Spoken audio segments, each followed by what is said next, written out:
with me as always. I had to do the intro as fast as possible so we didn't get distracted talking about Baby Girl or whatever. It's Tyler Carcara. Tyler, how you doing today? I'm doing great. Adam, how do you feel about milk? Like the drink or the movie? Both. The drink grosses me out. If I see someone drinking milk, I have to look away. It is like the grossest thing on earth to see someone Then you drinking. shouldn't watch Baby Girl because there's a scene where he sexually makes her drink a glass of milk. Don't like that. You know? Don't like that at all. I don't like that movie. But anyway. Longtime devotees of Town Alone would know that I am vegan. Going on a decade vegan now. And the concept of drinking cow's milk is maybe the grossest thing on earth to me. Do you have milk in your coffee? Is that why you just took a victory sip? Coffee, yeah. Listen, what can I say except you're welcome? That's just a sin against coffee. Should we talk about Sean Penn and Harvey and Harvey Milk? Should we talk about Harvey Milk's sort of should we talk about his policies? Didn't someone legitimately talk direct about that? Basketball? Yeah, got nominated for Oscars. Yeah, but who was the director? It was like someone notable. Was it Michael Isn't Mann? It that can't Gus be right. Van Sant? Gus Van Oh, Sant. that is exactly who it is. Yeah, it's Gus Van Sant. Yeah. I was like, What did I pretty just famous. I was about to ask what I just recently watched that he made for the first time. He didn't make it for the first time. I watched it for the first time. He made it forever ago. He did make it for the first time, technically. Yeah, that's true. He didn't just make it for the first time. Good Will Hunting. Yeah, that's right. I always forget that's a Gus Van Sant movie.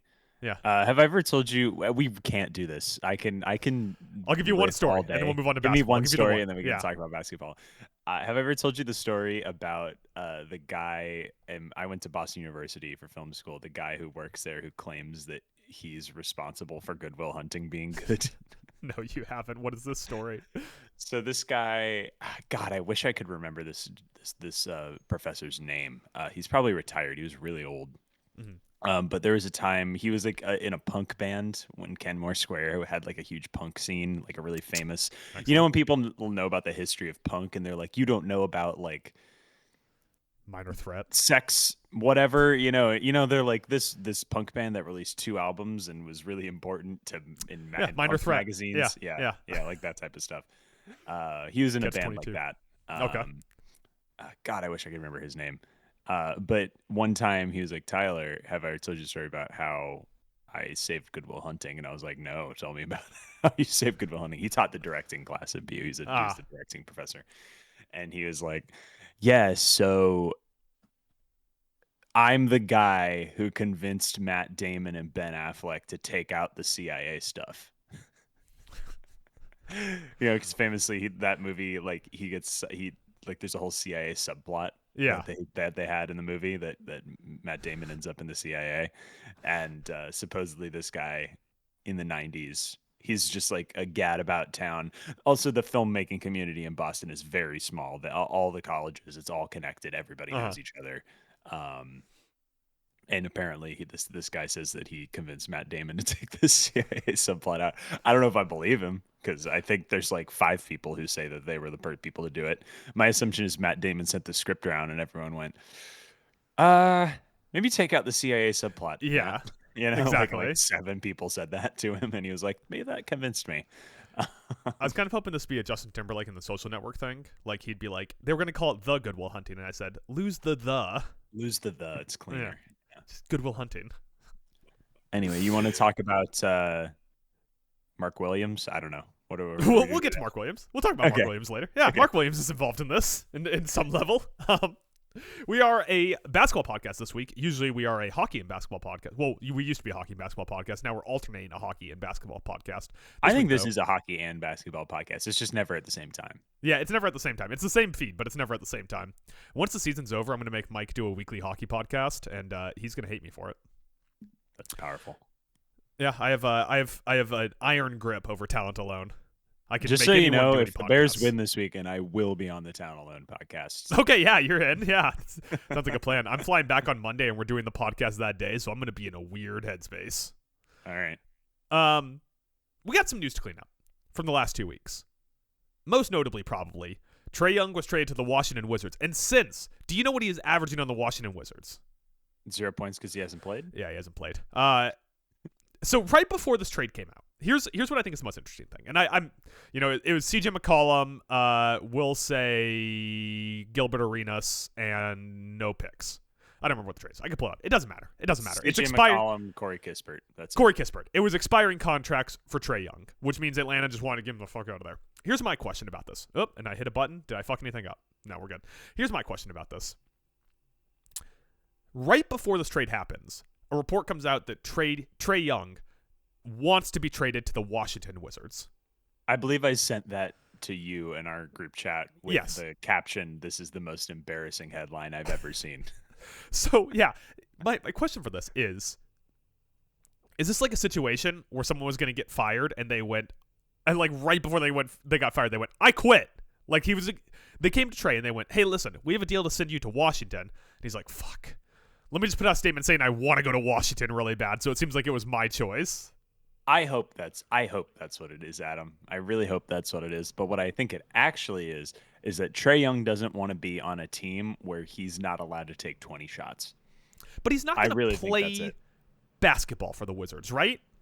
Like, no, but they're going to give him a max contract extension. There's no way. Come on. They traded 2 expirings for him. They're going to take all those minutes away from Bilal Coulibaly and give them to Trae Young? I don't know. This reminds me of when they brought in Russell Westbrook, except Russell Westbrook like hustles 2 ways. Russell Westbrook ruined their tanking plan. And Russell Westbrook, when he takes a 3, you go, no. But he only does it like 3 times a game. Versus Trae takes 8 threes a game and has the same shooting percentage as Russell Westbrook. Yeah, remember when he came in the league and they were like, this guy's the next Steph Curry, and it's like, no, he's like Rajon Rondo with kind of a 3. He's like Rajon Rondo who shoots a lot of threes, but Rajon Rondo is so good, such a good perimeter defender. Yeah, maybe he's Isaiah Thomas without as much of a paint game. Yeah, that's probably the better thing. That's probably the better comp is Isaiah Thomas. But I mean, it's this weird thing of like everyone wants to shit on Trae Young, which listen, as the world's foremost Trae Young hater, his basketball game, I don't know the guy. As someone who watched him very frequently as a Magic fan, like I just watched. I think I've watched a lot of Trae Young for people that aren't Atlanta Hawks fans or don't cover the Atlanta Hawks. It's like he does good stuff, you know? Like when he's getting to the rim, like you don't lead the league in assists by accident. Like is part of that because he requires the ball in his hands 24/7 and he has like the highest usage rate of any player in the NBA? Sure. But like his advanced statistics on assists are also pretty good. If you're looking at like assist percentage and things like that. So he is a legitimate facilitator. The real problem is he takes 10 threes a game and hits 3 of them. And at a certain point, it's just not feasible. He can get your offense above a certain floor, but your ceiling is limited. And then on defense, it's just a disaster. He's just too small. And doesn't want to play defense. Yeah, absolutely. To be fair. Yeah, I mean, there are plenty of small guys who are liabilities physically on the defensive side who bust their ass to keep themselves. Like Chris Paul. Chris Paul was never a good defender. He's too small. But he did bust his ass on the defensive side of the ball so that he wasn't a liability. Yeah. Steph Curry, another one. Never been a liability because he tries. So Steph Curry also sneaky tall. Sneaky tall guy, Steph Curry. I think he's like an inch taller than me. Yeah, he's like 6'4". So I just looked this up. Yeah. Last season, obviously this season doesn't really count because all the Trae weirdness, but last season, Trae Young is tied for 10th in usage rate with Nikolai Jokic. And if there isn't ever been a better example of how usage rate can be used in 2 very different ways, Jokic and Trae Young being tied on usage is astounding. Yeah, it's pretty bad. So here's my question for Atlanta and Trae Young. First off, well, let me ask us this for Washington first off. This year, Trae's estimated cap hit is $46 million. Next year, he has a player option for $48 million and will be extension eligible. If you're Washington, do you sign him to an extension or do you just let him walk? And the reason you did the trade was to offload assets that were making you win too many games, like CJ McCollum. I don't know. If you're the Wizards, I think this is a worthwhile trade. I really do. I think this is actually probably the best trade you're going to get for Trae Young at this point, where for everybody involved. Yeah. Where I think CJ McCollum this year for the Hawks is like a pretty valuable piece. Corey Kispert, I don't know. Let's see him on a good team. I think he shoots really well. He seems like he's your favorite guy's favorite guy. Like he shoots pretty well, and he can play the Kyle Korver role. Like those are both pretty valuable pieces for the Hawks. They don't have to worry about Trae Young anymore. They got the money off their books. And for the Wizards, it's like I'll take a flyer on a guy that took a team to the Eastern Conference Finals and is pretty electric and gets people in the building. Yeah, getting people in the building is a thing, but I also don't think he's going to play a single second for them this year. Yeah. Because they have a protected pick that goes. Let me see. That they have a protected pick that goes to.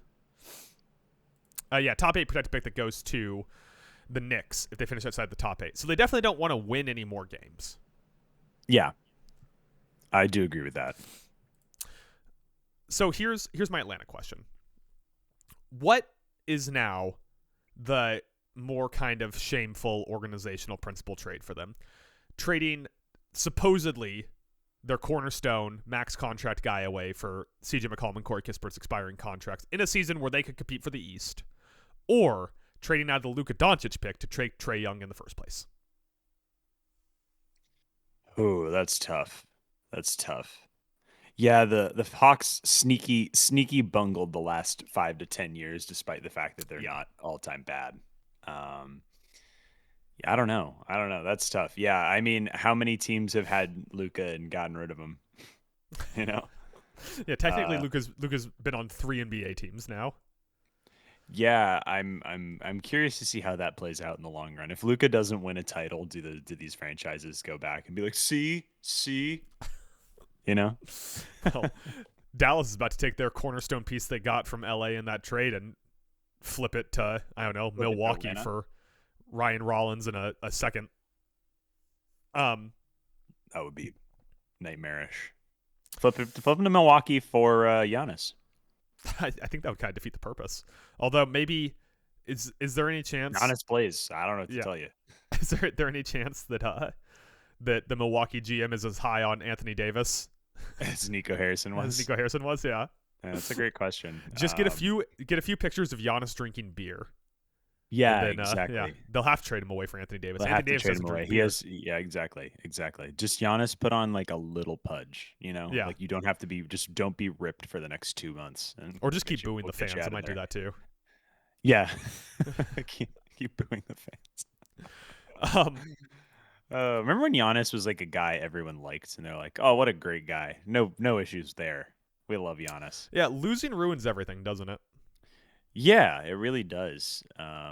This doesn't need to be a Giannis conversation, but I did work with a DP one time who talked about how he worked on a Giannis commercial in Milwaukee, and he made Giannis was very unprofessional and showed up late and then like wouldn't get things done, and it ended up being a 20-hour day for the crew.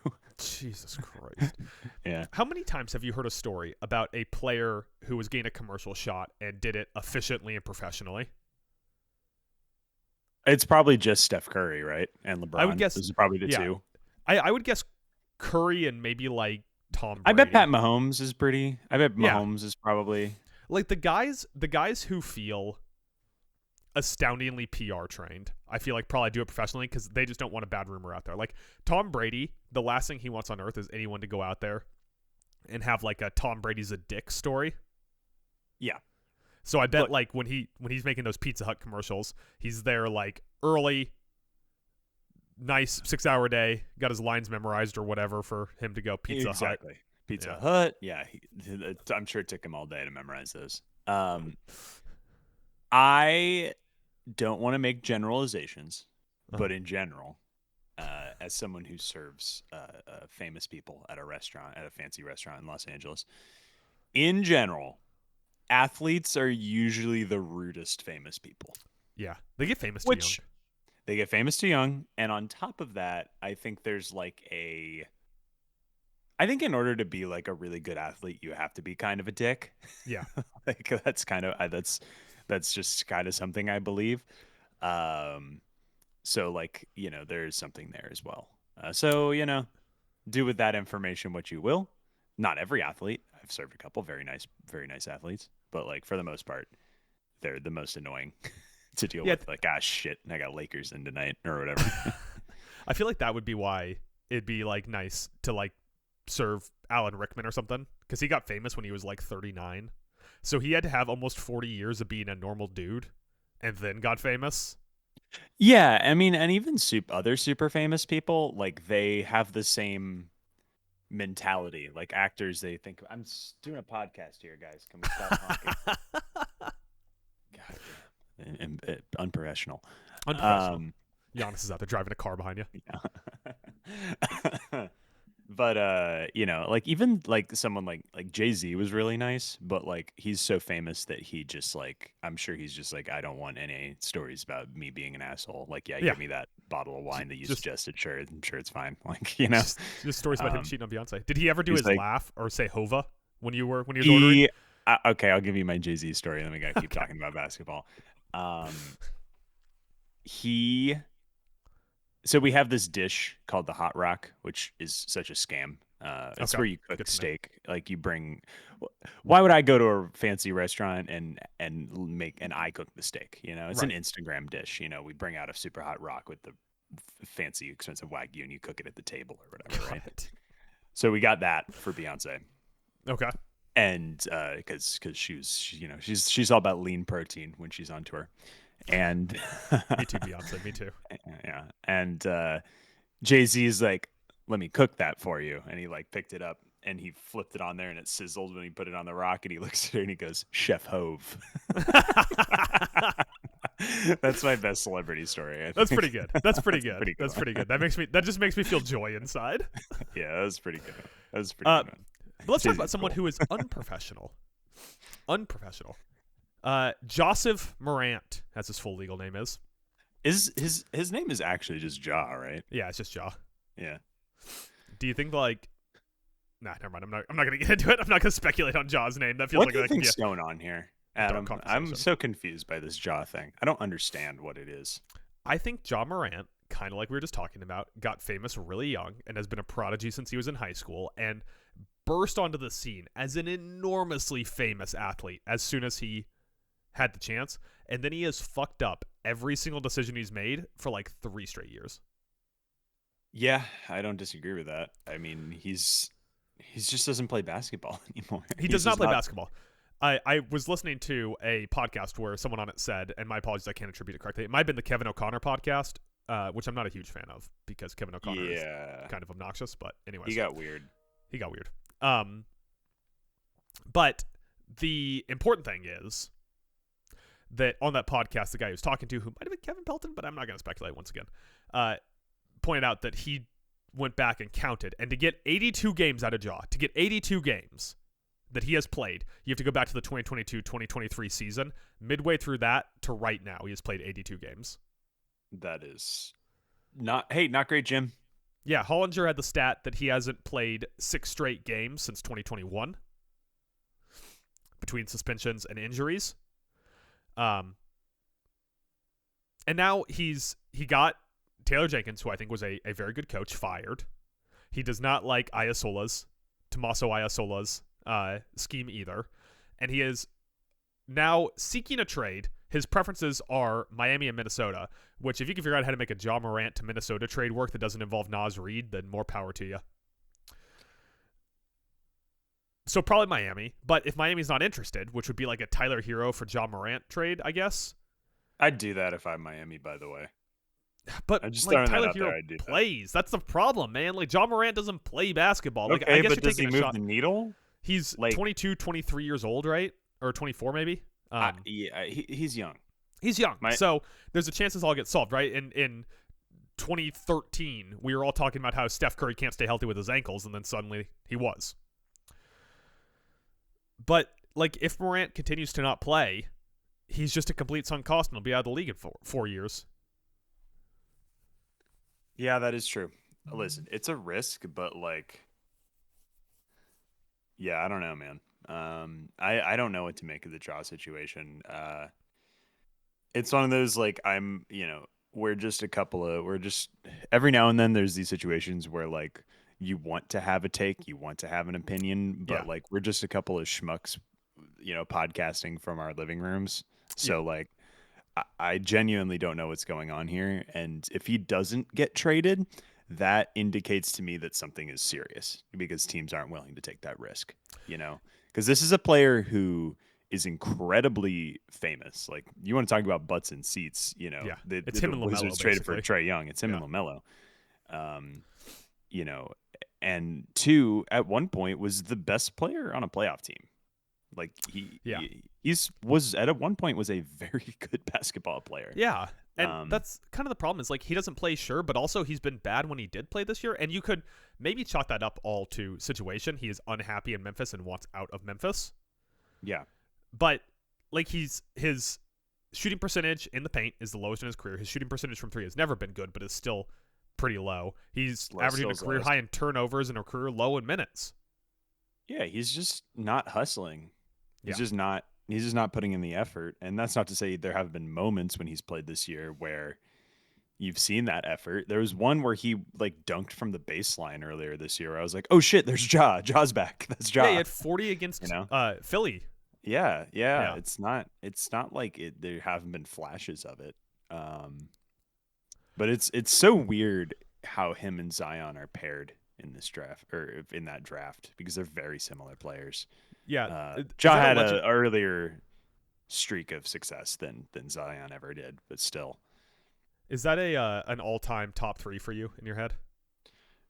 All-time memorable for sure. Yeah. Zion, Ja, RJ Barrett. I mean, I've said it before, like, how long before RJ Barrett is the best of those three? Like, if Ja just stops playing basketball and Zion keeps doing what Zion does, like, how long before you're like, well, RJ Barrett just averaged 20 a game for like 10 years. So he got hurt and the Raptors like nosedived. Like, he was very important to the Raptors. Some of that is definitely RJ Barrett got hurt and he's somewhat important to the Raptors. And some of that is just like the Raptors plane is built out of chewing gum and popsicle sticks. So if any one thing goes wrong, it all falls apart. Raptors plane is built out of RJ Barrett, which is not a good idea. It's built out of RJ Barrett and Brandon Ingram. Yeah. So let me ask you this. Does Ja get traded? And where does he go? So let's just put pen to paper. Let's get our predictions down. It's got to be Miami. I don't see another spot for him. But that's also, we haven't had like a shock trade yet. Like, I feel like this is the type of situation where, someone comes in, you're like, oh shit, from the top rope right there. Kings, Sacramento. Yeah, I mean, you can never rule out the Kings. You can never rule out the Kings on this type of thing. Chicago. Chicago doesn't want to take on that much salary, I don't think.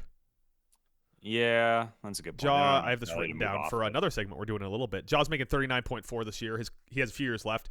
The famous one people keep saying is Toronto switch to Emmanuel quickly, but if you're Memphis, why would you want a guy like Emmanuel Toronto? Plays, why would you want to do that? Yeah, exactly. Like you're switching a guy who's inconsistent because he's inconsistent for a guy who's inconsistent because he doesn't play. So if you're both teams, you have to there's some endowment effect going on there. Would you rather have a guy who's inconsistent but plays, or a guy who doesn't play but when he plays he's good? Yeah, 100%. Man, I don't know. This is of the, when we came on the pod like 2-3 weeks ago and we talked about all the guys who are like unhappy and want to get moved. It was like Trae Young, Giannis, Ja, Zion, LaMelo. Like, those guys are like, are they going to get traded? Like, this is the one I am most curious to see the outcome of. Yeah, Adam Silver was pretty pissed that he didn't play in Berlin. I don't know if you saw that. I bet he was pissed. Because if he played well, they could have beaten that Magic team. The fans did not care about that game. No. They got really hyped for the Anthony Black dunk. Yeah. They enjoyed how the many of that Black was just NBA fans who traveled to Berlin to see that game? Would you have traveled to Berlin to see that game? No. No, me either. Of course not. And you're a Magic fan. Magic Grizzlies? No. We're playing in London on Saturday. It's the same two teams, right? Mm-hmm. Yeah. Sick. Let's see if Ja plays. Yeah, let's see if Ja plays. The one other piece of news that we need to touch on here, I didn't write this down, so now I can't remember what that piece of news. What am I missing? There was something else that happened. No, that was it. That was it? I mean, I didn't write on down the rundown. You do say, is Jaren Jackson Jr. next? Yeah, I mean, if you trade Ja, you just trade Jaren Jackson Jr. and it's the coward show, right? Cedric Not Coward like is pretty good. You watch yeah, that I was game? gonna. That I was Berlin saying, game? Cedric Coward, pretty good. I was saying Cedric Coward, not just like I'm not calling the Grizzlies cowards. Oh, Kuminga, that's who I want to talk about.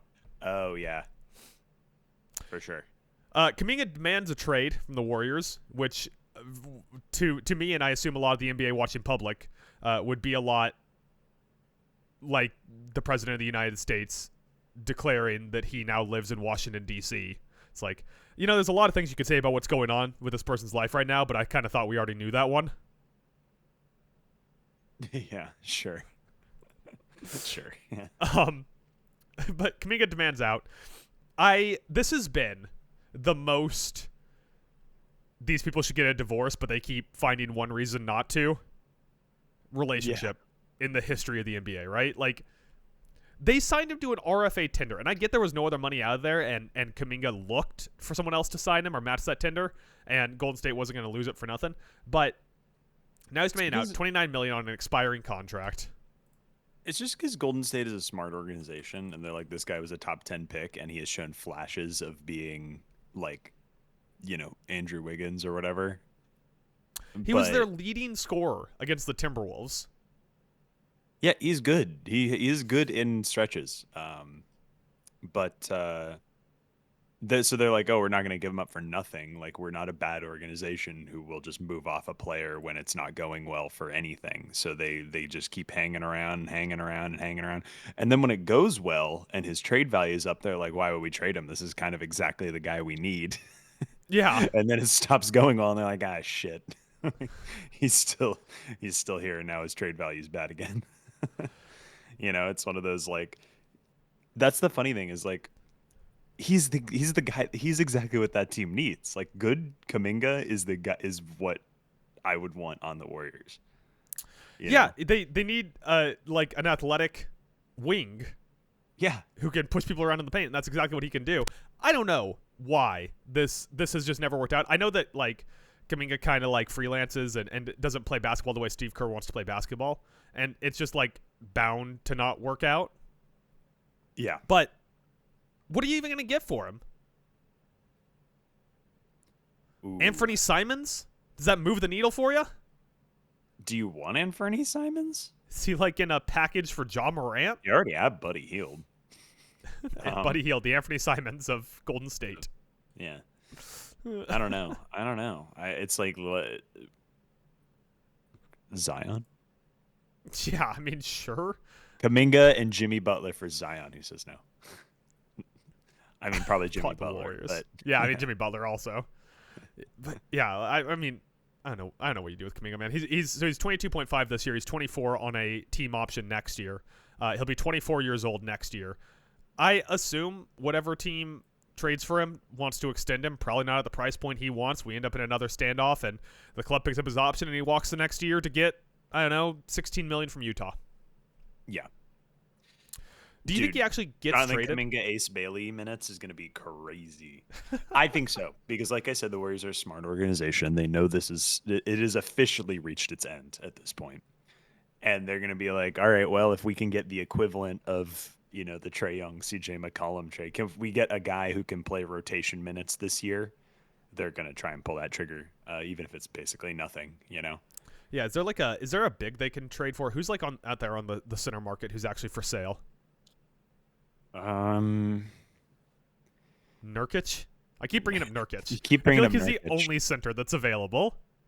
Yeah. Vooch is available. Vooch is also way older than I thought he was. Yeah, man. He was in his 30s when the Magic traded him. Yeah, he's gonna turn 38 during the season. Yeah. Which I guess fits with the Warriors' timeline. Anthony DeAndre Davis. Ayton? You think? Yeah, Anthony Davis. The Suns have like 5 centers. You can trade for one of them. Yeah, Nick Richards. You want Nick Richards on the Warriors? Nick Richards, yeah. Trey Murphy would be a good player for the Warriors, but like, is Kuminga getting that over the finish line? Is that who? Yeah. No. Trey Murphy really good. It would have to be Kuminga plus other stuff for Trey Murphy. But the other thing is, like, if you're the Warriors, I'm just at this. They're this weird point in their franchise where, like, they really should. If they were doing it the Patriots way, they would be trading all of their old assets. They would be Yeah. like, Jimmy, thanks for coming here last year, but like you're not as good as you used to be. We're moving off of you right now for younger assets and Yeah, like working to get younger. But sending Jimmy, Draymond, and it's so hard to move Steph. They'll never move. You Steph. wouldn't move Steph. No, I wasn't even gonna. Steph's also still good. I don't want to be that guy. Steph's probably gonna make an All NBA team again this year. Yeah, he's fucking really good still. You just give Steph the Kobe deal, man. Just let him pay him however much he wants. Let him play out his career. Yeah, it's gonna tank your franchise for 5 or 6 years afterwards. Yeah, but you won 4 rings, and he's the most iconic player of his generation. He made you billions of dollars. Billions. Yeah, he's the most famous player of his generation. Yes, like he might be he might be as famous as LeBron James. It is Steph and LeBron, and there's no third place. Yeah, it's a Kobe thing of like I don't think anyone would argue. I mean, crazy Lakers fans will argue that Kobe's better than LeBron, but like a lot of people will be like, well, I like Kobe more. That's Steph, where you're like, no one's going to sit here and Google's argue. Kobe Bryant, Colorado. But anyways, I got a lot of Kobe Bryant thoughts that probably aren't appropriate on a basketball podcast in 2026 when the guy's dead. But fuck it. You want to just cook about Kobe for the next 15 minutes? Yeah, you're just gonna talk about allegations. Yeah. Is he in the Epstein files? There's only one way to find out, and that's to get into those files. Get in there, dig around. I was Control F Kobe Bryant on Monday, and maybe I don't know if you listened to that podcast or not. So maybe that's where this like earwormed into you. I think that we're the sports podcast that talks the most about the Epstein files. I think we're number one. If we ranked every single sportscast, I don't listen to the Barstool stuff. I bet something implies it says to me that Barstool talks about it a lot. I would assume that the what's his face who runs Barstool would have put out an edict to not talk about it because A, Trump's probably in it, and B, maybe he's in it. So. Oh, Dave Portnoy. Yeah, Dave Portnoy. I hate Dave Portnoy, dude. Who doesn't hate Dave? If you like Dave Portnoy, then go fuck yourself. Let's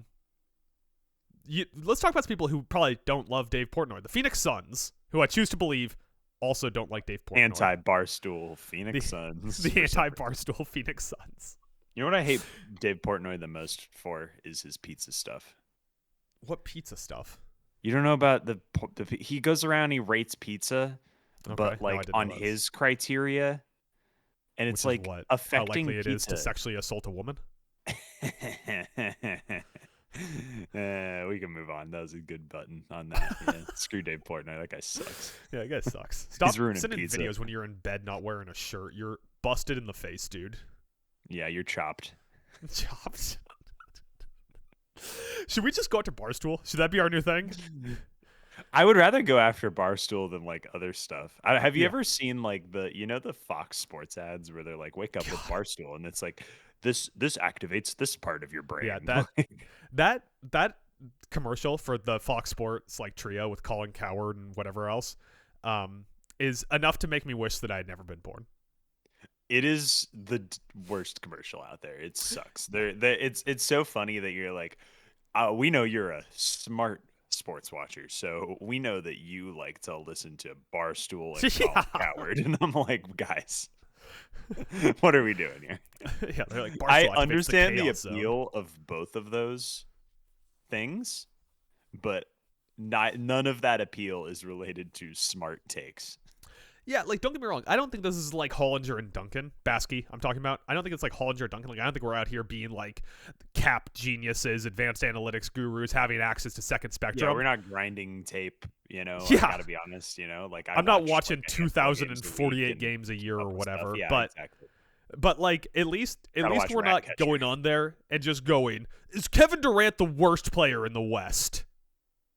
Yeah, it's so crazy. I don't understand. I just don't understand. Which listen, there's an art to the it's on TV. Smith.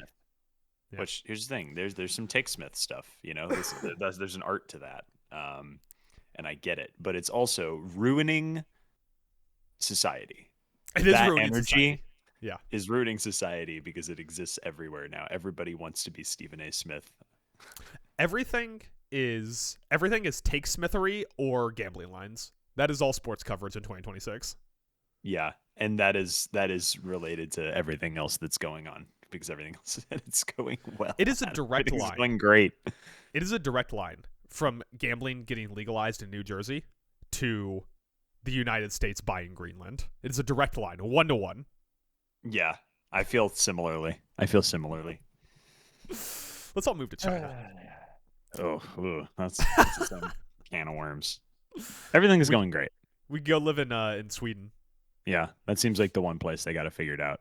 Yeah. Do you see in Norway there was like a big scandal recently where the Olympic like ski jumper team got banned or whatever? Like Over the their coaches, uniforms, right, or something? yeah, the coaches were like messing with the uniforms, like they were wearing illegal, like because they have to wear the like jumpsuits or whatever.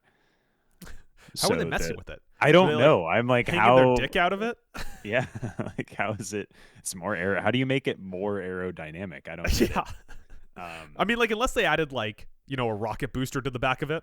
They got That'd banned be for like a year and a half. It was like 18 months. I was like, damn. Jesus And Christ. then they were like national scandal in Norway. I'm like, wow, what a country Yeah. where that's a Trump? national scandal. Trump abducted the president of Venezuela, and it was like the second most important news story of the day. Yeah, everybody was like, haha, isn't that crazy? Iraq 2.0, here we come. Drove around New York with him in a van and the windows open, or the door open so that everyone could see him. fucking Pope-mobiled Nicolas Maduro. Yeah, and I was like, all right, yeah, sure. I was like, yeah, this is like the third worst thing that's happened during this term, you know? I don't have enough energy to focus on this right now. Sorry, I Venezuela. mean, that's how he listen, not to get political, but that's how he wins. That is how he wins, and it's he working does so because much stuff. It's the old fascist playbook. It's literally a line from Andor, by the way. There's a line in Andor where they're like, I didn't so lose the much fantasy stuff league. is happening. So much stuff is happening at any one moment that you can't focus on any of it. So they just get away with it. Like they talk about that, except they talk about the empire, and the evil. Listen, empire. between podcasts, I just lay on the ground and stare at the ceiling, so it's working on me. It's 100%. It's 100% working on me. Anyway, you want to talk about the Phoenix Suns? The Phoenix Suns, the anti-barstool, which is how I think we got here. I feel like Dylan Brooks is a little barstooly. He might be. Or is he like an anti-media guy just in general? I mean, yeah, he's definitely an anti-media guy, but I feel like it's like how all anti-media people are also Joe Rogan people, even though Joe Rogan's media. Like, Yeah. I feel like Dylan Brooks is like anti-media, and so because of that, he listens to like Pardon My Take or whatever. Yeah. Or he goes on a stream and the streamer Bussin' with convinces the him to do boys, like anti-Jewish symbols or whatever Puka was doing. Yeah, we just glossed over that. I genuinely think Puka didn't know what was happening. Because Puka, Puka comes off as like, listen, I fucking love Puka Nacua. He comes off as a little dumb. Yeah, he's definitely a meathead for sure. Yeah. You know that episode of SpongeBob where he's like, "I want you to forget everything but fine dining and breathing." Yeah. That's Puka. That's Puka Nacua. Sean McVay is like, "I want you to forget everything except wide receiver and breathing." Yeah. Matt Stafford is going to shatter his hand on the helmet of a Bears player on Saturday, right? That's gonna be great. It's gonna be freezing cold, so it's gonna shatter like ice. Yeah, 20 degrees. The first time he hits his hand on a Bears player's helmet, that's it. He's retiring. It's 20 degrees at kickoff, baby. By the time the sun goes down, it's gonna be like 5. And not to be a Chicago guy, but if you can excuse me real quick. And that's not even talking about the wind chill. Yeah, pretty good. Anyways, the Phoenix Suns, a place that is much warmer than Chicago. I texted you this week, last week, at some point I texted you, and gave you a list of team names and said we should do a deep dive on one of these teams. And you chose the Brooklyn Nets, which I immediately vetoed. It's my reality. You can say whatever you want. I'm editing it out. I immediately vetoed and said, let's do the Phoenix Suns. They're fun. They're sunny. They wear cool jerseys. Devin Booker. I think that he's still dating a Kardashian, right? Is he? I don't know. Was he dating the Kardashian that's now dating Timothy Chalamet? Is that the lineage there? He was dating Kendall Jenner. Is Kendall Jenner the one dating? No, he's dating Kylie Jenner. Okay, and then so the other Kendall Jenner is the one. This is with Timothy Chalamet. What I'm reading here is that Kendall is the youngest one. Okay. Is the youngest Jenner, and they are no longer together. Okay. You heard Which it one's here dating first. Timothy Chalamet? Kylie. Okay, got it. What did the Jenner Kardashians have like superpowers or something? Because they're one by one tearing down the greatest men of our generation. Why is Kylie? You think Kylie Jenner is tearing down Timothy Chalamet? I just don't know why he's thanking her at award speeches. This guy used to get up there and say he wanted to be Michael Jordan. Because they're dating. Because they're dating. Monogamy's a trap. Anyways. The Phoenix Suns. We got to stay focused 40 minutes into this podcast. Yeah, we got to knock this down. Let's talk about the Suns. What's working and what's not working for the Phoenix Suns? Give me something that's working for the Phoenix Suns to start with. Or should I guess I should say, they're currently 24-17. They started off 1-4, and they're currently 24-17. Good for the 6th spot in the West? They are. Check after West, yes. after they lost yesterday. I didn't check. So what's working for the Phoenix Suns? Being assholes. Being You're little. not wrong. You are not wrong. You know what's working for them is being a scrappy son of a bitch team. These guys have no draft picks for the next 5 years. I wonder whose fault that is. I know because I looked because I was trying to make a Giannis to the Suns trade work. But it's basically impossible because they don't have any assets to move for Giannis. Mark Williams? Yeah, would Mark Williams and one pick swap in 6 years work? That's basically all you got. We're getting to the point where I might. I mean, Jalen Green. You'd probably know Jalen Green. Yeah, I mean, yeah. Not that his trade value is through the roof, considering he's only played 2 games this year. Yep. These guys hit a lot of threes. Yeah, they are near the top of the league in 3-point rate and 3-point percentage. However, not to jump onto the what's not working. Bottom 5 in free throw rate.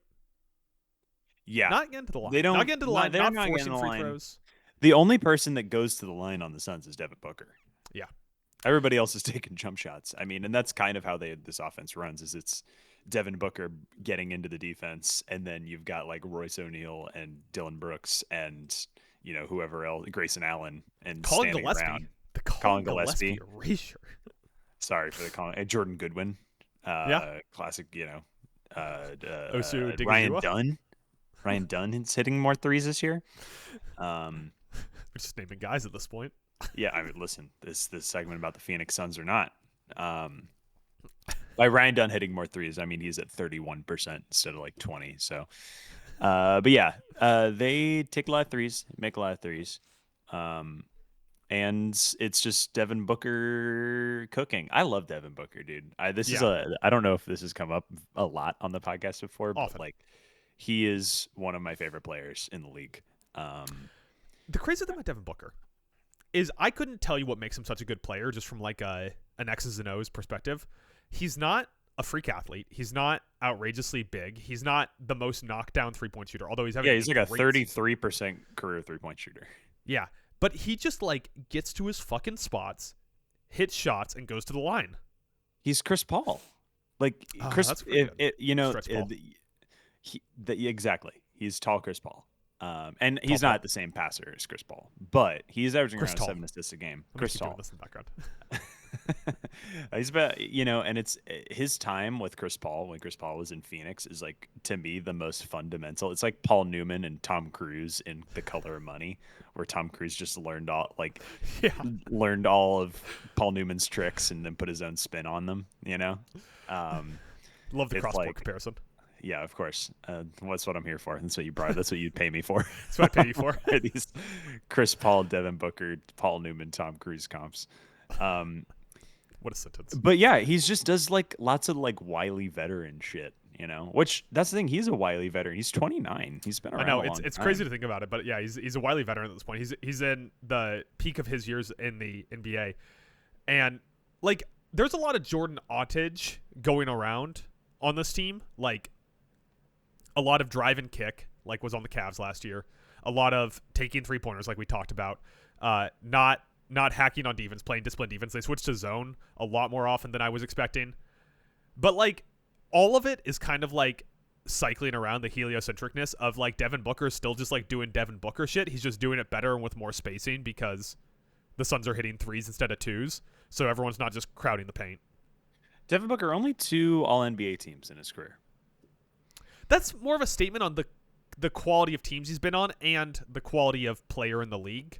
And like now, if his career started now, I think he'd make more All NBA teams because it wouldn't be like, well, you can only have 2 backcourt players, 2 forwards, and a center. That's true. It's just the 5 best players on per team, and I think that he'd have some All NBA 2s, All NBA 3s if it was just like, yeah, we could just put 11 guards. Who cares? Yeah. Over the last 3 years, he's averaged 26 points, 7 assists, 4 rebounds a game. 26 points, 7, and 4. What's he averaging this year? 25, 6.5, and 4. Wow. So his like counting numbers are down a little bit even. That's crazy. Well, now he has Dylan Brooks to cook for him. You know? He has Dylan Brooks to cook for him. Yeah, he doesn't have to carry Kevin Durant around. I feel like this team has adopted 2 principles from other teams that they are doing so effectively. First off, they have the Oklahoma City turnovers are their offense. Yes. Like they are just like in passing lanes. They're stealing the ball. They're knocking the ball free and turning that to transition points. Like I tried to look up on cleaning the glass, but I didn't feel like paying for it, so I didn't get the full number. I bet if you look at between their half-court offense, half-court defense, transition offense, or transition defense, where they rank highest in the league, it'd be the 2 transitions because they get out and go in transition, and they get a lot of turnovers in transition defense. Yeah, if anybody learned anything from the Pacers last year, I think they're imitating the Pacers model of just like, we have our one guy who's probably going to lead everything when we're in the half court, but we're going to stay out of the half court as much as possible. Yes. And have all of our big ass wings just run. Yeah, they're a cool team. I think early on in the season, I was like, I'm kind of enjoy watching the Suns. Yeah, you were in on You're like, nah. Yeah. They started off 1-4, and now they're 6th in the West. Jalen Green isn't even playing. Yeah. Although, will Jalen Green play, or will they just flip him? When did he get hurt? Because he wasn't hurt at the end of last season, and then they traded him, and then they're like, yeah, he won't play to start the season, and then he hasn't played this year. Did he get hurt in that playoff series against the Warriors, or did he get hurt during the offseason? It's a great question. Yeah. Let's see. Jalen Green. While you look that up, just want to go back to their free throw point here. So they've shot 839 total free throws on the season. That is the Phoenix Suns. The leading club in terms of free throw shooting is the Lakers. Go ahead.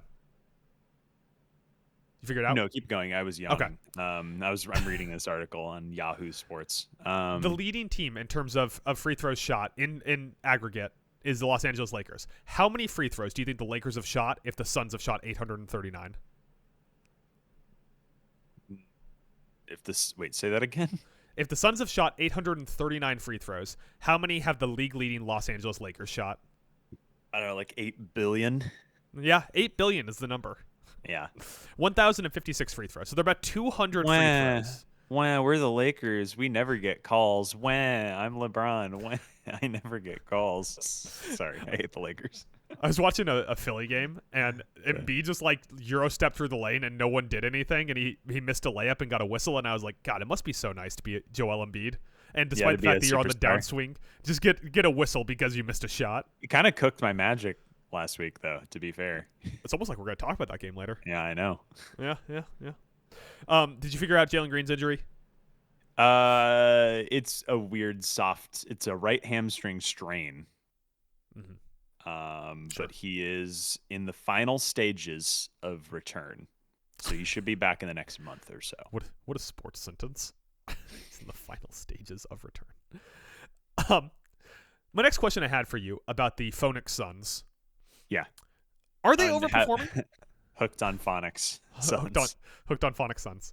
Are they overperforming, or is this going to maintain? Well, let's take a look at the West. Let's take a look at the Western Conference standings. All right. I'm seeing here the Oklahoma City Thunder are in it. I'm seeing the Oklahoma City Thunder. Yeah, I think the top 5 is pretty much locked. Like, those are all good teams. Yes. So the top five being the Thunder, Spurs, Timberwolves, Nuggets, Lakers. Oh, I don't know if I call the Lakers a very good team. Yeah, maybe the line is actually the Lakers. And the Suns did fall out, by the way. There's 7 now. But then the next group is Lakers, Rockets, Suns, Warriors are all within 2 games of each other. Rockets have been pretty cold recently, and the Warriors are. Yeah. Everyone's like, the Warriors are so bad. They're currently in the play-in. Yeah. Well, or when are they? Oh, they're always in the play-in. They're always in the play-in. They're Chicago Bulls West. I do also want to point out the other play-in teams, my Portland Trailblazers and the aforementioned Memphis Grizzlies. Jesus Christ. Is the play-in a good idea? Like, every year we do the play-in, and I'm like, listen, this is, like, I love meaningful basketball, so it is fun to watch those games. But, like, the Grizzlies are 6 games under 500. Like, you know, this is like the Panthers making the playoffs. You're like, I know it's part of the league, but, like, do we have to do this? 1 out of every 4 years, the play-in's a good idea, and the other 3, it's like, I'll just start watching when it's actually. I mean, you know what it actually is it's the tournament, the March Madness tournament, how they have they have play-in games to get into the March Madness tournament, and those teams always get like the 16 seed and get bodied in the first round. So you're like, well, never mind. Yeah, exactly. Well, who cares a shit? Did Miami on their run to the finals, were they a play-in team, or did they duck the play-in and make their run? Was that the year before the play-in? It might have been the year before the play-in. I'd have to go double check. No, they were a play-in team. I remember because they almost lost. Oh, yeah, to the Bull. No, yeah, to the Bulls. Hawks? It was Bulls. It was Bulls. Okay. They played 2 play-in games because they were the 9. Jesus. I'm pretty sure. 1 out of every 4 years, the play-in's a good idea. Yeah. But are the Suns overperforming? That's my question for you. They are currently define overperforming. They're 9th in net rating in the NBA at plus 2.7, 8th in defense, 13th in offense. That feels a little high. That feels a little high for them. What's the high part there? The offense at 13th in terms of net rating, which is, by the way, points per 100 possessions. 13th, or defense at 8th? Which one of those is too high? Offense. Dylan Brooks. There's no way this lasts. He's not a He's averaging 21 a game this year. He's on really high shooting percentages for him. So it's that is definitely helping for sure.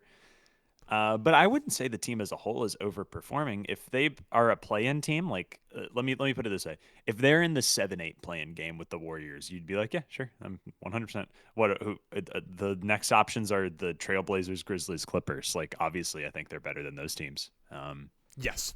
So I think they're performing right around where, maybe not where expected, but looking at it, it makes sense. You know, it's not like, well, this one thing is going to cause them to crash to earth and be the 11 seed or whatever and miss the play-in. I will say, I think they get absolutely lit up in the playoffs because a lot of the reason I feel like they've maintained this super hot start is on a day-to-day basis, they're just putting in more effort than the teams they're playing. Oh, yeah, for sure. It's the magic model from the last 2 years. Yeah, and like they've beat the Knicks, Thunder, the Wolves twice, the Spurs twice, once of those without Wemby, Harper, or Castle. But in all those games, it's like Phoenix comes out, punches the other team in the mouth, and the game's over. 100%. So, once again, to circle back, we got to answer this question. Are they overperforming at 7th in the West with a plus 2.7 net rating for the 9th overall net rating? They're gonna maintain. We're gonna get one good. This is it. I think this is who they are. They're gonna be the 7 seed unless the Rockets continue catching this cold streak. Maybe they sneak up to the 6, but regardless, they're just gonna get crushed by whoever they play in the first round. But we'll get one fun Devin Booker game, in the playoffs. Like, that'll be probably cool. I'm into that. Let's do it. Yeah. They're the perfect first round playoff team where you're like, well, they're not going to challenge any of the real contenders, but it was fun to see them there. Yeah. Yeah, like maybe they'll go 6 games in the first round, and that'd be a lot of fun. Yeah, good vibes. New coach. Yeah. It's like we don't have any draft picks, so you have to compete. Let me ask you this. Right now, Ott or Missoula, who wins Coach of the Year? Oh, that's tough. The Celtics have a chance to be the 1 seed this year. Yeah. So, and Jaylen Brown might finish top 5 for MVP. I think I'd go. This is the old the NFL. It's like, do you pick Ben Johnson or do you pick Sean Payton, who was literally the 1 seed? Yeah. No one talks about Sean Payton as Coach of the Year, but they did have the best record. So, what Coach of the Year, particularly in the NFL, reminds me of is this Golden Globes box office and cinematic achievement award. Yeah. Where you're like, isn't the movie that should win that the movie that had the biggest box office? Yeah. So whatever, Neo 2 or whatever it's called. Neja 2. Yeah, Neja 2. Yeah, Yeah. exactly. Which That is an you know, award the Golden Globes instituted because everyone bitched and moaned that In-Game wasn't nominated for Best Picture. no, it was actually the Barbie year they did that. Yeah, but It was that's like I feel instituted. feel like it's a Oh, sure, I reaction see what you're to. saying. Yeah, yeah, Yeah, and so maybe. they were like, well, we got to get the way that we get kids to watch the Golden Globes is by giving an award to the Avengers movies.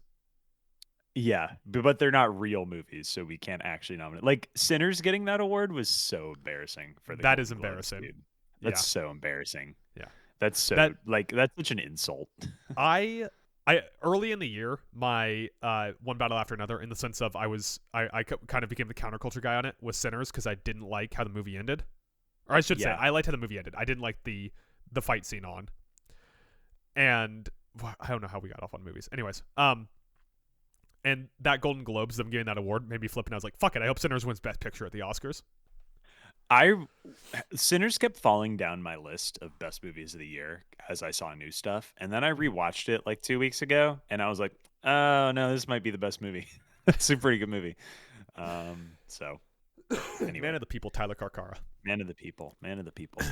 So we have the trade deadline coming up, and in regards to the Phoenix Suns, who should they target, or should they target anyone? What should they do? I think they should stand pat. I know it's the boring response, but my thing with them is you have no assets. Don't move assets. Like, what are we doing? Like, if anything, you're getting Jalen Green back. That treat that as your trade acquisition. If that works, then holy shit, they might be very good. But you just need to go a year without giving up assets, and just hang on to assets for a year, just to like let it replenish. I also think that like with the recent history of the Suns, basically everything since they traded for KD when they had like a fun young team that made that finals run, basically the Suns have been bummers. Yeah. Like their team has been a bummer. It's been a bummer for the fans to watch this team. They underperformed. Well, in their first year with the Kevin Durant Suns, they get swept in the first round by the Timberwolves, which was a surprise. The second year, they were like ghastly. Like they were bad, and everyone wanted out, and everyone hated it there. It was the Brad Beal thing that really killed that team. Yeah, by the the Brad way, Beal it was thing like Durant played well, sunk them to the but bottom of like the ocean. Yeah. if Beal was good, that is a good team. But Beal didn't play basketball. Should we blame Beal for killing the Clippers for the first half of the season as well? Yeah, Beal, the team killer. Has Beal ever been on a team that won a playoff game? Yes, he was on. Yeah, he was on the John Wall scorers table. Yeah, John Wall team that right, made it to the divisional round, not the conference finals. I guess I don't call it divisional round, but whatever. The second round of the playoffs, yeah. The only thing I could think of is like maybe like a Chris Boucher style player, like someone who's fallen out of the rotation somewhere else, and you can probably trade Jalen Green for them and a pick. I think there's a world where you're like, okay, we need a big forward or whatever for our rotation. You can take a flyer on somebody for basically nothing. I think there are a lot of those guys in the NBA.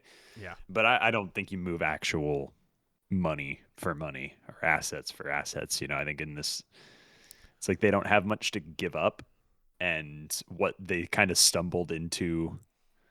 It might be fool's gold, but they stumbled into a bag of gold with this team. So I would just leave it. Let the fans have this one. That's where the fans have this team. I got sidetracked, I think, talking about the Golden Globes, but like this team was a bummer for so long, and this team's fun. Yeah, like it's fun to root for. It's fun to watch. Like just the team that shows up every night and puts in more effort than 31 other franchises. Like that's fun to root for, and just don't fuck it up by like being like, well, we're gonna trade Dylan Brooks and Jalen Green and second round swap for Zion Williamson. Yeah, I completely agree. I'm right there with you. Although it's like treat Jalen Green as the trade. That's like Suns fans. Like I guess he's technically played 2 games this year, but like if he shows up late January and like is playing well, like cool. Yeah. My other thing is I really think that the Pelicans, because of the success of Queen and Fears, are going to trade Trey Murphy. Really? Yeah. And so I basically like in my any segment where we're like, who should this team trade for? My answer is Trey Murphy the third.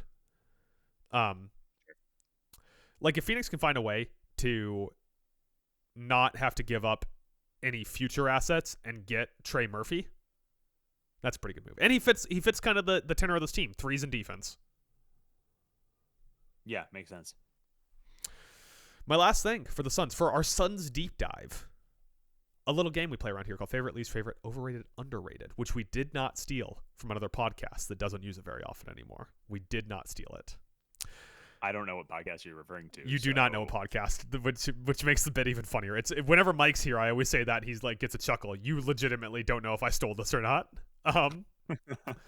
So what we're going to do here is we're just going to pick out 4 Suns players, our favorite, least favorite, overrated, and underrated players on the Phoenix Suns. I can go ahead and start here by giving you my favorite, probably a pretty obvious one. Devin Booker. Yeah. Bless you. Easy. Yeah, I sneezed. Yep, that's what that was. Yeah, Devin Booker is like a layup here. It's Devin Booker in a walk. Agreed. Devin Booker's been fun for the last decade he's been in the NBA, and now this year he's gonna miss a game against the Pistons. Worth noting, but this year it's like he hasn't been an All-Star in 2 years. He hasn't been All-NBA in his career, I don't think. No, he's made 2 All-NBA teams. And this year he's on track to be an All-Star again. Even though his points have ticked down a little bit, he's just an impact player. He's the only playmaker on this team too. He's the only guy that can dribble and kick and find a guy until Green comes back. Green's got some of that in his DNA. Did you have anyone else for favorite? For favorite, I did want to throw out there Mark Williams. I just like watching that guy play. He's 7'1". I think he might be underrated. I think I might have him in also for underrated, which I guess I don't know. He's just like he's just 7'1", you know? He's just like he's just out there doing stuff, you know? I initially he's a big ass dude. Tried to figure out how to make the overrated case for Mark Williams, but like he's not overrated. He's actually probably not properly rated, but he's like a solid defensive player. He is great on the offensive glass. He's not like the world's best scorer, especially outside of the restricted zone. But that's not what you're asking of your 7'1" center. He's never going to be an all-star. He's never going to be an all-star. But like, if you get into a playoff series with Wemby, with Jokic, like with DeAndre Ayton, like he's basically like no fuss DeAndre Ayton. Yeah. You know, like no mess, no drama DeAndre Ayton. Yeah. Cool. Which is funny because of the team he's on. Yeah, it is very funny. They basically stumbled into having DeAndre Ayton 2.0, but like without the drama, and is just willing to stand in the dunker spot. And without the max contract. Yeah, exactly. While the Lakers seem to be getting more and more upset at dominating. He's also responsible for them being like the 5 seed dominating. I don't want to be. I know where this isn't a Lakers segment, but he's like very important to that team that he plays well. Least favorite? This is tough. This is a fun team. It's hard to pick one. I went with a guy that's kind of out of the lineup just because I couldn't find a dude who's like truly my least favorite. Jalen Green. Nick Richards. Royce O'Neal. I'm gonna go Royce O'Neal. Royce O'Neal's not a bad pick. I considered Royce O'Neal for overrated. But even Royce O'Neal, he's shooting 42% from 3. I don't dislike Royce O'Neal. I'm just like, anytime he's in the lineup, he's someone where I'm like, okay. Yeah. I guess Royce O'Neal's in the lineup. Yeah. Nick Richards, basically falling out of the lineup, just has no impact when he plays, man. He's like started the year out as like the 8th, 9th man, and is now just slowly trickled his way down and out of the lineup. I think they probably move him if anyone will take him. Yeah. But, just. Royce O'Neal, famously like a 3-and-D guy, doesn't play D anymore. No. Not that he doesn't play D, he's just not that good at defense. No, yeah. The old guy thing where you can't stay in front of someone laterally anymore. Yeah. But 42% from 3. Pretty hits good. Threes, hits layups, doesn't get to the line because no one on the Suns does. He's in the right spots on defense. He just gets cooked. Yeah. Overrated. I mean, it's got to be Dillon Brooks, right? That's who I got. I got Dillon Brooks. They are talking about Dillon Brooks. Career. Yeah, they're talking about Dillon Brooks like he showed up as the fucking Scottie Pippen of this team. It's like all defensive player, the mentality. He's there to support Booker. They're gonna win rings with this guy, and I'm like, I don't know, man. Like 2.7 assists to 3.7 turnovers per 100 possessions. Huge Tobias Harris scoring energy off of Dillon Brooks this year. Can I tell you? Go ahead. The 2 comps I have written down. I have an offensive and defensive comp written down for him. Good. The 1 year Jeremy Grant scored 20 plus a game with the. I have his offensive comp as Jeremy Grant. Yeah. His defensive comp is Pat Bev. Pat Bev. Yeah, it's like he's kind of a minus defender. He gets by with effort, but like I feel like if you asked, I don't know,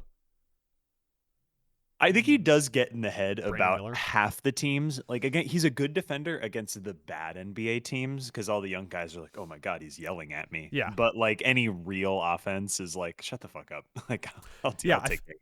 I feel like Dylan Brooks has no chance against like Jimmy Butler, but could guard Brandon Miller. He wants to be Jimmy. That's who he's trying to be. If you're like, who is Dylan Brooks trying to be? It's Jimmy Butler, but Lance Stevenson. He's trying to be Lance Stevenson. Lance Stevenson only had like 2 good seasons in the NBA. You ever think about that?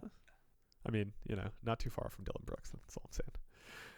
Also, Dylan Brooks like leads the league in techs by such a wide margin. Yeah, he has so many technical fouls. He's like one away from a 3-game suspension or something. It's out of control. It's so good. It is out of control. You see, Rudy Gobert missed a game because he had too many flagrants. Really? Yeah, he was that Bucks he's game. He's upset that he's not the best French center in the NBA anymore. He might not even be the best French center on his own team if you listen to Wolves media around Joan Beringer. Interesting. Interesting. Last one here, and then we'll move off the Phoenix Suns. Underrated. Who is the underrated player on the Phoenix Suns? I feel like, I don't know. It's one of those picks where it's actually like, is he underrated? But Ryan Dunn is a really good defender. Yeah. And he's getting better on offense. Like I watched him last year to this year. Like there is genuine improvement there, even though his offensive efficiency numbers are just horrendous, but they are better than last year. Yeah. And listen, when you're a defensive specialist on a good defensive team, getting better on offense is just icing on the cake. Exactly. Yeah, and that's what Ryan Dunn is. Ryan Dunn comes in to be the closer. He's a stopper. He's not out there to be like, we need 20, put Dunn in. Yeah, he's just cool, man. I just like watching him play basketball. He's just like does all the. Listen, as a Magic fan, I've learned to appreciate hustle and effort. And, you've learned to appreciate defense and not offense. I've learned to be like, but look, I know he bricked that 3, but look, he got the rebound. And I've learned to appreciate that. That is what I would call the Ryan Dunn special. Yeah, like is bricking a 3 and then getting the rebound. If you told me that 100% of Ryan Dunn's assists come off of offensive rebounds on his own miss, I'd believe you. Now here's the deal. Ryan Dunn, 56% from inside the arc this year. It's not like phenomenal. It's okay. Yeah, and like it's on 3 shots a game. Jesus but Christ. Like, listen, I assume that's exclusively like dunks and cutting to the rim, But like, hey, it's better than last year. I similarly have a sicko pick for my underrated. Osu Ighodaro. Ighodaro. I had the phonetic pronunciation written down on my phone, which I do not have in front of me. Osu Ighodaro doesn't play that much. 19.7 minutes a game. Oh, yeah, he does. Okay, I was wrong. 19.7 minutes a game. The third best passer on the team? Maybe. 3.3 assists as a forward. Passing out of the block, passing out of the high post. Lot of DHOs with him.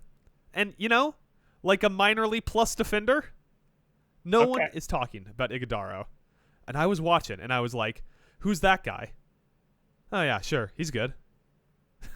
I'm not saying he's going to make, like, 3 All-NBA teams or anything. I'm just saying, like, no one talks about him, and he's at least a functional rotation player on the 7th team in the West. Excellent stuff, Adam.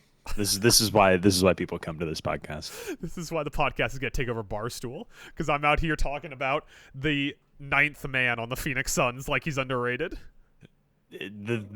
Come listen to BASKEY and Talent Alone, the only podcast where you'll hear about Oso Ighodaro, the color of money, and Venezuela in the same sentence. We should just get shirts that printed up that say that exact pitch. So Devin Booker isn't going to be playing against the Pistons in their upcoming game. But what I wanted to ask you, and we'll check back in on this, between now and our next podcast. Yeah. How many games do the Suns win? They play at the Knicks, home for Brooklyn, at the Sixers, at the Hawks, home for the Heat, home for the Nets, and home for the Pistons before our next podcast. So 1, 2, 3, 4, 5, 6, 7 games. How many games do they win before our next podcast? 5-2, Adam. That's right. 5-2. 5-2, and both of those losses came to the Nets. Yeah, embarrassing stuff. Michael Porter Jr. went crazy right before he got traded to the Suns. Yeah. He's going to come on. Michael Porter Jr. is not going to get traded to the Suns. He's going to get traded to the Warriors. Yeah, that's probably it, right? Are you kidding me? It's the Warriors or the Bucks. They're just clamoring over themselves to trade for Michael Porter Jr. to shoot 3 for 7 on threes and have 12 points a game because he's not getting 50 shots a game anymore. Remember when he came out of college and was like an athletic specimen, and now he's just kind of a stand-and-shoot guy? When he went into college, he was the number 1 prospect in that class. Shooting 40% from 3. He's shooting 4. He's 4 of 9. That's his average for threes this year. I was wrong about the Nuggets in the sense where I didn't get the hype. I was very right about the Michael Porter Jr. trade. All right, we're back after our routine bathroom break. Got to put it in the rundown now. That's a good call. I think I wanted to touch on real quick here because it's become popular for these players to miss time. I wanted to make an all-NBA street clothes team. So these are players that you associate with being sitting on the bench dressed in their cool sweaters. Yeah. Really cool sweaters. Yep. The way I pose this to you is it has to be 2 backcourt and 3 front court. You can do whatever you want with that, but we at least have to have somewhat of a structure of a basketball team. So let's start with this. Who are your backcourt players on your All-NBA street clothes team? It's got to be John Morant, right?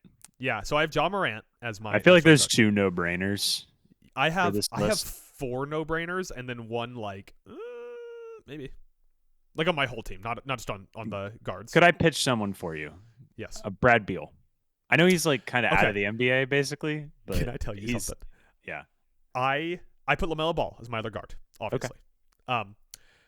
I forgot about Brad Beal until you mentioned him in the last segment. And I went, oh, he should have been on my All-NBA street clothes team. He's so in street clothes, I forgot about him. Damian Lillard. Another good one. It's hard to pick a guy who's out for this entire season. Especially because Damian Lillard, I feel like, isn't traditionally like a street clothes guy. Brad Beal is. Brad Beal's been a street clothes guy his whole career. And then I have the opposite of that in my front court. So I have John Morant, LaMelo Ball in my back court. Yeah. My front court, Anthony Davis, Zion Williamson, free spaces. Yeah. My third guy, a guy who this doesn't apply to this year, but is traditionally a big street clothes guy. Potential MVP, Kawhi Leonard. Yeah. I mean, you said Anthony Davis, yes? Yes. Yeah. His nickname is Street Clothes. I feel like he's the captain of the team. You got to put Anthony Davis on there. Could I throw out a number where it's like guys who've missed the most games over the last few years? Klay Thompson. Oh, that's pretty good. I feel like since he had the ACL followed by the Achilles. Jamal Murray. Jamal Murray's a good pick because I feel like every other season he misses 30 games. Kyrie. It feels like yes, Jamal Murray. It feels like punching down to put him on the All-NBA street clothes team before he's made an All-Star team. Sure. Doesn't it? A little bit, Yeah, I can see what you mean. Is there anyone else you want to throw out there? I'm just thinking of guys. Here are some guys, Let me take one last quick look, scroll through these teams, see if there's somebody that I'm forgetting that should be obvious. So John Morant, we already discussed in length his inability to be on the court. Right. Zion Williamson has played over 60 games in 2 of his 7 seasons in the NBA, and one of those was 61 in the COVID shortened season. That's true. May I pitch one to you? Yeah. Oh God, Darius Garland. Garland's had a bad stretch recently. Is Garland consistently one of those guys? I don't think he's consistently, but at least in the last year, he's just had over the last calendar year, he's had a lot of issues. Now, I'm just bringing him up, part of this does have to be like we are trying to make a unified team around this. So this guy's not going to make the list. But I did want to get your opinion on this. Yeah. Another guy I looked into, Jonathan Isaac. He plays. Well, He now plays he's now. just getting DMPs. He's not actually, yeah. That's crazy. There was a stretch where he looked like he could be the best defensive player in the East.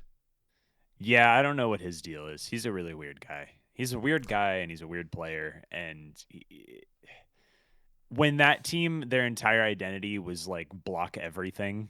Yeah. Like Jonathan Isaac, it was cool to bring him in for 15 minutes, but like at a certain point, they were just like, "Yeah, go ahead, Ji, take as many corner threes as you want, shoot 22%."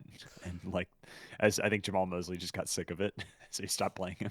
One of the greatest benefits of my life to having been a Timberwolves fan is we've never really had the street clothes guy in my time watching the team. Yeah, that's true. Yeah, I mean, you could say Franz or Paulo. I was about Suggs? to say that. Suggs? Suggs actually of those three is the one who misses the most games. Suggs, like if you go look at his numbers, can I rattle off his games played in his entire? Yeah, let's hear his games played. Let's hear his games played, and then we'll actually make our unified team. Jalen Suggs has played 5 seasons in the NBA. His first season, 45 games. His second season, 53 games. Third season, 75. Last year, 35. This year, he has played 23 of 45 possible games. So he has one season where he played enough games to qualify for All NBA. Yes. Not that I don't know if Suggs is an All NBA. I don't know.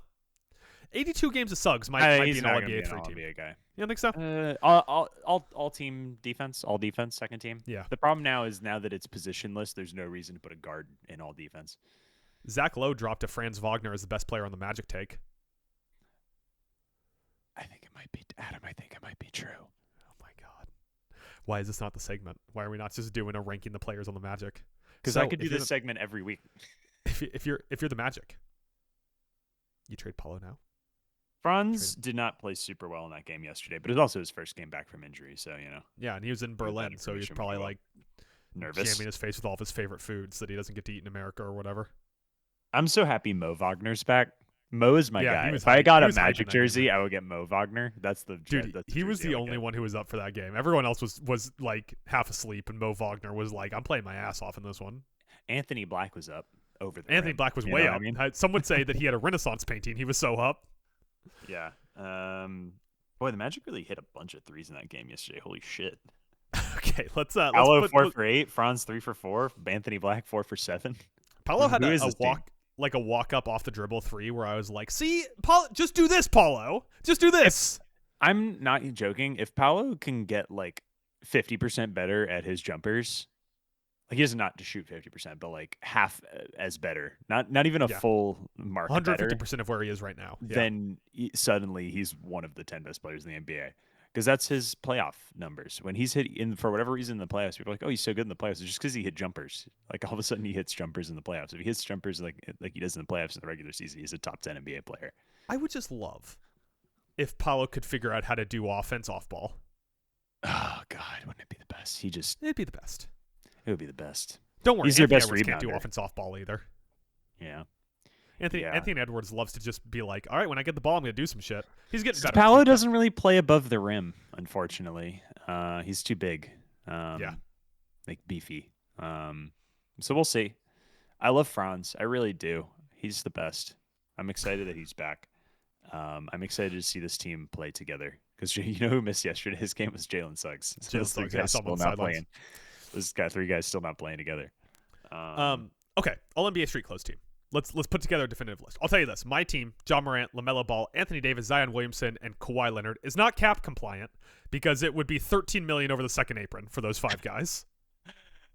Just putting Darius Garland on there for LaMelo. Does Darius Garland make less than LaMelo? Yeah. Are you sure? I'm pretty sure. Darius Garland makes, come on, Spot Track, the same amount as LaMelo Ball. Wow. $39.4 million. 6'7". Actually, he makes the same amount as Ja. He makes $2 million more a year than LaMelo. Oh, holy shit. Damn, who knew? Never mind then. God. Do we want to just throw put John Isaac in there just to make it cap compliant? Kawhi is like an all-time street clothes he's guy, on but he's the playing this year. He missed 11 games. 75 street clothes guys. We can't kick Kawhi Leonard is such a street clothes guy. We can't kick Kawhi off. We can't kick Kawhi off. Can't kick Anthony Davis off. Can't kick the only guy that I would accept. This is like giving out Trent Williams the Protector of the Year award this year in the NFL just because it's first Trent year. Williams, yeah. It's the first year of the award, and they're like, he's about to retire. We got to give it. He's been the best tackle for 20 years. We got to give it to him. This is like Kawhi being on the street clothes team. But he has the grandest history of street closery. Ben Simmons? He doesn't have a contract, so he's not in the NBA. He doesn't really count. It. Like Kawhi invented street closery. Yeah, he invented load management. Anthony Davis, he has the nickname. You can't cut him off. John Morant has become such a thing. So LaMelo and Zion would be the people that I'd be okay with switching off for someone else. Is there anyone that you want to? I mean, do you want to put your boy Suggs on this list? Do you want to cast him down to the ranks of the All NBA street clothes team? Yeah, that's a good question. I hate to do this to my guy, but I think I have to. He's only played half the games this year. He's only going to play like 50 games this year. He's going to have through 5 seasons, one All NBA eligible season. So and in the spirit of this award, which isn't guys who like blow out their Achilles and miss the whole season. It's guys where you're like, oh shit, they're not playing tonight. Yeah. Jalen Suggs kind of has to be on there because that's Suggs to a T where you're like, he just played 2 games. Why isn't he playing tonight? He's out for a week and a half. Like, are we bumping LaMelo for Suggs or are we bumping Zion for Suggs? Well, you want a guard there, so probably LaMelo. Probably right? LaMelo. Yeah. All right. I think that's the best list we can get here because I don't know what front court player, like unless you want to switch to Nurkic for Zion, but I think Nurkic has even played more games. Like Nurkic played all 82 last year. Now, so it's like. Okay, so here is the first annual Talent Alone All NBA Street Clothes team. Also, it has to be guys you're disappointed aren't playing. Yes. Yeah. If I was going to like watch you showed up to Utah Jazz game, man, that guy's not playing today, and Nurkic wasn't playing, I'd be like, okay, sure, whatever. Yeah, exactly. Your All NBA Street Clothes team: John Morant, Jalen Suggs are the backcourt. Front court: Anthony Davis, Zion Williamson, and Kawhi Leonard. Hell yeah. That'd be a good team. Which now drops the cap hit for the starting 5 on this team from $220 million down to $218 million. Listen, we did it. Jalen Suggs gets paid a lot. 35 a year, a little bit less than LaMelo Ball. Yeah. All right, Tyler. Not great, Jim. We gotta pick. Oh, we the forgot best about Paul George. Oh, playoff P. Playoff P's been playoff playing. We can keep going. We got to pick the top and bottom 5 League Pass games for the next 2 weeks. But before we do that, we have to review our top. We forgot about Embiid. We forgot about Embiid too? Yeah. Embiid's a pretty good Zion? one. Embiid's got to knock Zion off, right? Embiid's a pretty good one. Oh, man. We got to come back and litigate this. We're too far into the podcast. We might have to touch on this again next time. Yeah. We got to do our letterbox reviews for the overlap we had last week on our worst and best games. 100%. Which our last podcast, our 2 games we picked were Sixers at Magic on the 9th and Pelicans at Wizards also on the 9th. So let's start with your home team here, your hat team. Sixers at Magic. The Sixers end up winning 103-91. What is your letterbox review? 2 stars. Anthony Black innocent. Anthony Black's good at basketball, and I love him. He's so fucking good at basketball, man. I gave it 3 stars. My 6'7" son. I gave it 3 stars, and my review is Suggs, Franz, where? Anybody? Hello, is there any? You know that Gorillaz song that starts with like a minute and a half of like a guy going, hello, is there anyone there? Couldn't say I'm familiar with the Gorillaz song that starts with a minute and a half of someone saying that now. M1A1? You don't know M1A1? It's nope. a good song.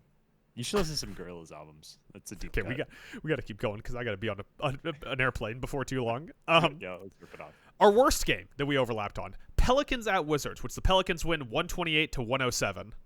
I'll go ahead and give you my review to start this one. 2.5 stars. Is Trey Murphy good? Or do we think Trey Murphy's good because all the other guards in this game were bad? I gave it 3 stars. So this was a gentleman's 6. And my review is every now and then Zion Williamson does something that reminds you that he could have been the GOAT. It was a good Zion game, wasn't it? Yeah. Good Zion game, good Derek Queen game. Big win for the Pelicans. All right, with that in the books now, we got to pick our 5 best and 5 worst teams for the next 2 weeks. So that's running from today, January 16th, through January 30th. The best and worst games. I'll read you my 5 best. You tell me if you overlap on any of these. Mm-hmm. Tomorrow, the 17th, Timberwolves at Spurs. I have League this Pass one. game for some reason. There you go. Let me go ahead and highlight that. We will be reviewing that next time. Timberwolves at Spurs. On the 20th, the Phoenix Suns are at the Philadelphia Sixers. I do not have that one. On the 22nd, the Houston Rockets are at the Philadelphia Sixers in the Daryl Morey revenge game. I do not have that one. On the 27th, Pistons at Nuggets. The Detroit Pistons are at... I have no Nuggets. Nuggets games without Jokic. And on the 29th, Pistons are at the Suns. Do not have Pistons Suns. I hate watching right. the Pistons. I don't find that an enjoyable experience. That's fair. I just like Maybe it's because they market corrected the Magic, but... Yeah, that's fair. Did you have any games you really want to shout out that I didn't mention? As far as really good games, I really am looking forward to. Let me see which one of these. I wrote a couple down, but I just want to see which one might be like cool to talk about. Shit, man. Not a great 2 weeks. Yeah, not a great 2 weeks. I was like looking at these, and I was like, are there any of these games I actually want to talk about? Oh, can I give you a sicko game? Yeah. Miami at Portland. That's a pretty good next sicko game. Thursday. That's a pretty good sicko game. Yeah. But if we had a sicko game category, that would definitely be in there. Yeah. All right, same thing. I'll give you my 5 worst. Tell me if we overlap on any of these. Tonight, the Pelicans are at the Pacers. I have that game. Yeah, as soon as I said tonight, you started laughing. Also tonight, Wizards at Kings. I don't have Wizards at Kings. How do you not have Wizards at Kings? I was so focused on the top line being New Orleans at Indiana. The 23rd, Pelicans at Grizzlies. Pelicans at Grizzlies, I do not have. I like watching the Grizzlies. Fucking ridiculous. I like Cedric Coward. You're definitely not going to have this one because it usually doesn't fit our ramifications here. But this might be the most disparate game of the next 2 weeks. Pacers are at the Thunder on the 23rd. Ooh. It's the first matchup since the finals, too, I think. This is going to be a bloodbath, man. Yeah, that's a revenge game right there. This is going to be a bad basketball game. Yeah. It's going to be Gris. And my final one, on the 28th, Hornets at Grizzlies. I don't have any Grizzlies. Yeah, you just hate the Grizzlies. You hate watching I don't like the Grizzlies. I do not like the Grizzlies. Can I shout out a yeah, couple? any shout-outs? Yeah, give me your shout-out. Charlotte at Denver. I'm not going to put Denver on there. I like Denver. Peyton Watson. No Jokic. They're basically Charlotte. Jamal Furry. Aaron Gordon. Guys. That same night, by the way, Brooklyn at Chicago. That's bad. Yeah, so I don't put any Chicago games on there because I physically cannot watch Chicago games unless I go to them. Now, here's the funny thing. Here's a new fun way I've been like trying to pick these games is if you go on ESPN and go to the NBA schedule, it will show you there's a subcategory for tickets, and we'll say tickets as low as. Okay, yeah. And then a dollar amount, and you can find the cheapest games to go to. Can I give you the 2 cheapest games? Yeah, I can give me the find 2 real cheapest fast? games. Indiana at Philadelphia on Monday, tickets as low as $11. Jesus Christ. And then the icing on the cake is a game you mentioned. Atlanta at Memphis, tickets as low as $4. Listen. $4. Was it 1973? Listen. $4? I'm too busy these next 2 weeks. But the next time we do this, we should just fly to one of these games because I bet it's more cost effective to fly to Atlanta to watch Memphis Atlanta for $4 a ticket than it would be to go to Staples to watch like a Lakers game. Oh, 100%. That's crazy. 100%. Hang on, let me see if I can find a Staples ticket real fast and just see how much that costs. Yeah, Toronto at Los Angeles, $94. Not even a premium game. Who fucking cares about Toronto at Los Angeles? $94 is the cheapest ticket. Most expensive ticket? The London ticket, probably. Actually, no, I take that back. Dallas at New York, prime time, $237. God damn. For Dallas? For Dallas? What, you don't want to see the waning Danielle Gafford on Monday night era? Bonus question here. Let's just burn through this real quick. Just give me your favorite one. The best MLK Day game. The NBA makes a big deal out of MLK Day, and boy, did they give us a shit slate for this one. What day is MLK? It's in this upcoming Monday, 19th? Yeah, it's upcoming Monday. All right. Boy, yeah. This is tough. This is a tough look. Dark. Boston at Detroit, probably? I put Mavs at Knicks. That's the most expensive game you can go to in the NBA. That's the most expensive game you can go to. Yeah. Boston at Detroit's probably the right answer. Boston at Detroit, tickets as low as $25. You want to fly out and go see it? Yeah. I'll be flying back that day. I can just detour and go to Detroit. Well, if the Bears win, I'll just be, I'll do whatever. I'll pay for whatever. Yeah, just walk. Tyler, you want to go? Yeah, sure. Fuck it. I don't give a shit.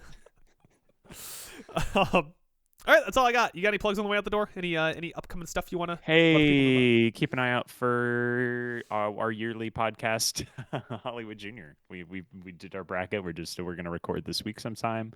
Where me and my co-host we talk about our top 5 favorite things of 2025, and we do a hype bracket. We make a March Madness bracket.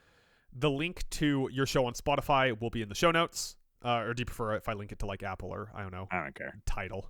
I don't care. Link it to Tidal. You guys post. So the way we do the bracket real fast is that we each we list out like 100 things that we know are coming out in 2026, and then each of us gives it a 1 through 10, like 10 being the most excited rating.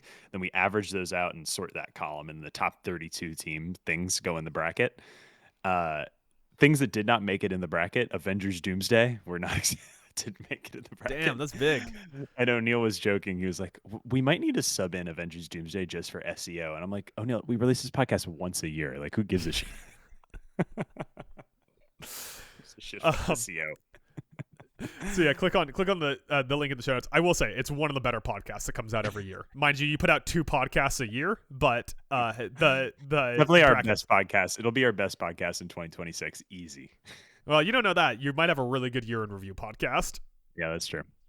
If you're listening to the show, you know all my stuff. We'll have our next episode of the Town Alone podcast out on Tuesday because that'll give me time to edit it on Monday and schedule it for Tuesday. Then maybe we'll feature Tyler Carcara if the Bears win on a last-second field goal or something. Wednesday we'll have the preview of the conference championship. Thursday we are streaming. Friday we'll have the next episode of BASKEY featuring NHL content. Go to townalone.com, email us at townalonepodcast@gmail.com. Tell us why you think that Danielle Gafford is more important to the league than either the Pistons or the Celtics. Drop your thoughts on Greenland.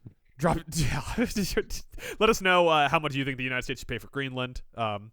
With that, since we don't do shout-outs on this podcast, on the BASKEY podcast, would you care to guess how much Jalen Suggs makes in the 5th year of his current contract extension? In the 5th year of his current contract extension, it's 28 million? 26. I've never seen a contract D scale like this. He starts off at 35 and ends up at 26. Pretty good. With inflation, that's going to be worth like $11. Yeah. I could afford that. Yeah, fly out to Atlanta for that. Yeah, let's get out of here. To Atlanta for that.